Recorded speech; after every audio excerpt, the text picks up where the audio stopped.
Olá, sou Paulo Eduardo e estamos chegando para mais um estudo bíblico. Mais uma vez, obrigado. Obrigado por me acompanhar. Obrigado por estar aí do outro lado, sempre nos acompanhando.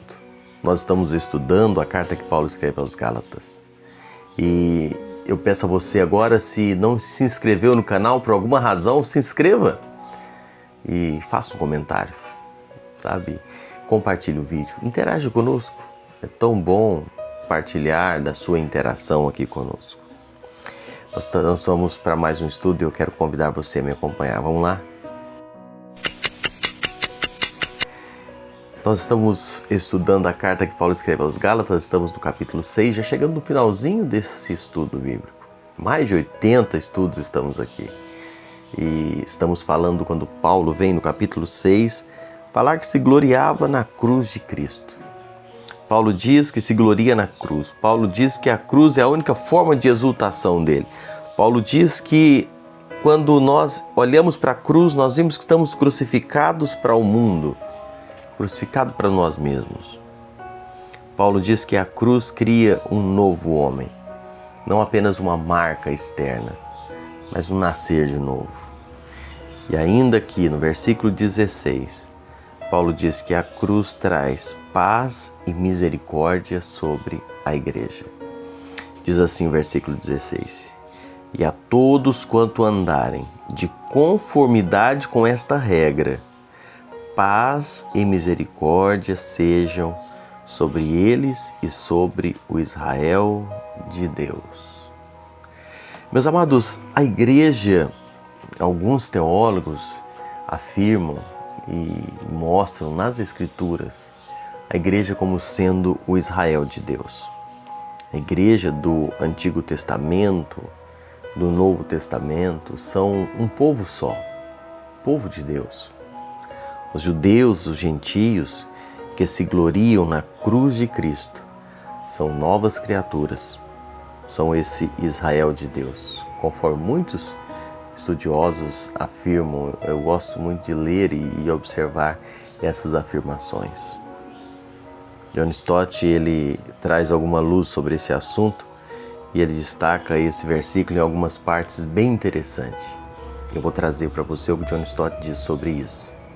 Primeira coisa, ele afirma: a igreja é o Israel de Deus. Todos quanto andarem de conformidade com esta regra são o Israel, e depois diz lá no final, e o Israel de Deus.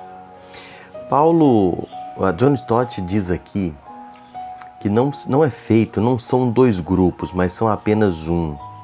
Essa partícula cai, que deve ser traduzida como a expressão a saber e não a expressão e. Nós lemos no versículo, a parte final diz sobre eles, né, sobre a igreja e sobre o Israel de Deus. Na verdade, John Stott diz que deveria ser traduzido sobre a igreja, a saber, o Israel de Deus.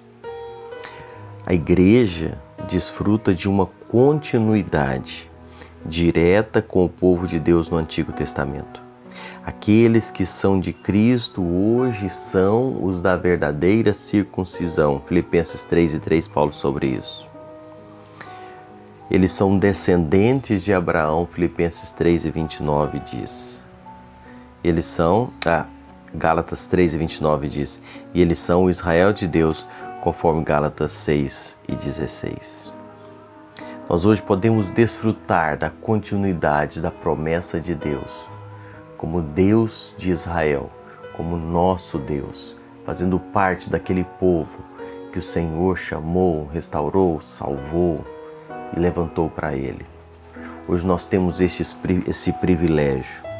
E ainda seguindo na observação do versículo, o versículo diz que a igreja tem uma regra para a sua orientação. A palavra grega para essa regra é a palavra canon, que significa vara de medir, ou uma régua. Essa era a medida padrão que o carpinteiro usava. A igreja hoje ela tem uma regra para se orientar. A igreja tem um lugar, uma régua para seguir, para se orientar. E sabe qual é essa régua? O cânon, as escrituras sagradas, a Bíblia, a doutrina dos apóstolos, a doutrina da cruz de Cristo. Hoje nós temos um orientador, nós temos a palavra de Deus nas nossas mãos e ela é que deve nos orientar no caminho a seguir. A igreja precisa andar na regra da palavra de Deus, orientar-se pela palavra de Deus. Hoje a palavra de Deus é suficiente para nós.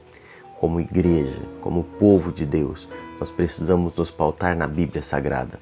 Nós não precisamos de novas revelações, nós não precisamos de novas aparições. Nós precisamos única e exclusivamente das Sagradas Escrituras. E é isso que Paulo está falando aqui nesse versículo que nós lemos, versículo 16. Aqueles que andarem em conformidade com esta regra, aquilo que foi instruído, aquilo que foi estabelecido. Nós precisamos entender que quando nós andamos assim, a igreja desfruta de paz e misericórdia. Meus amados, a igreja só vai ter paz de verdade. A igreja só vai desfrutar de misericórdia quando ela anda em conformidade com a verdade revelada por Deus. Por que nós falamos isso? Porque uma igreja apóstata não desfruta de paz. Uma igreja que abandona a fé, abandona a palavra de Deus, ela não desfruta de paz e nem tem aquela porção da misericórdia de Deus. A paz é aquela serenidade de coração que todos aqueles que foram justificados pela fé desfrutam. Romanos 5,1 nos diz sobre isso. Em meio às tormentas da vida, nós encontramos segurança e refúgio nessa fenda da rocha. No dia da ira, Deus nos esconde nessa fenda onde nós nos refugiamos nele. Sofonias 1, 2, capítulo 2, versículo 3, capítulo 3, versículos 12. A paz e a misericórdia são inseparáveis. Se a misericórdia de Deus não fosse manifestada a nós, se a misericórdia de Deus não fosse revelada a nós, o povo de Deus jamais havia desfrutado de paz. Paz e misericórdia nós temos quando andamos segundo as normas, a regra que foi estabelecida por Deus e que nós encontramos não num líder religioso, não numa placa religiosa. Nós encontramos nas Sagradas Escrituras, na Bíblia Sagrada, a forma com que Deus fala conosco nos nossos dias. Aqui nós somos orientados, instruídos a andar. Que o Senhor possa nos ajudar, que o Senhor nos ajude a andar em conformidade com a regra que Ele estabeleceu, que o nosso norte, a nossa orientação seja as Escrituras. E é por isso que eu sempre tenho dito aqui nos estudos, estude a Bíblia, busque conhecer as Escrituras. Nós estamos fazendo aqui estudos expositivos, versículo por versículo, para vermos exatamente o que a palavra quer nos dizer e não incorrer em tantos erros, em tantas heresias, em tantos ensinamentos falsos que nós encontramos por aí.